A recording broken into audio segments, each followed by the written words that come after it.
wangu gela langu. Hela? Hela mimi nakudai shilingi ngapi mwanangu? Hiyo iko wazi. Wewe unajua kabisa mimi nakudai 10,000. Mimi nakudai 5,000. Naomba hela yangu. Sasa 5,000 uweze kufanisha 5,000 na shilingi 10,000. Wewe nigie kwanza mimi teni langu. Teni lako mimi ninalo, ila change ndio inasumbua. Wewe kama una 5,000 hapo nigee, mimi nakupa 10,000. Sikiliza, hiyo sio swala. Wewe kwanza nigie hela yangu. Sasa wewe mwenyewe fikiria, mimi mwenyewe nakudai. Tena nakudai hela shilingi ngapi? 5,000. Mimi sikudai. Tunadaiana, ni kweli tunadaiana. Mimi ndio maana huwastaki kuwakopesha ndugu. Poa vipi? Kama Shwari.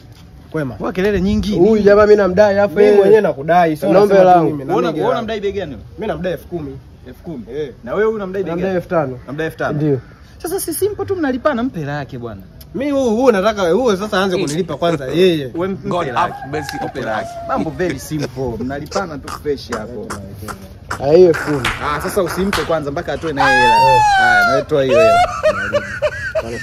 Mbona mambo marahisi sana. Ni hapa, si ndio? Ndio. Yaani mnakaa mnapiga kelele barabarani saa hizi. Wewe tatizo mwanangu wewe jau. Sawa, mimi Shika. kukopa. Shika hiyo hapo wewe. Sasa Hapo si fresh. Hapo Sasa kelele za nini? twende. Nenda wapi? Oe. Mimi nakudai shilingi ngapi wewe? Mimi nakudai wewe 10,000. 10,000 yangu mimi iko wapi?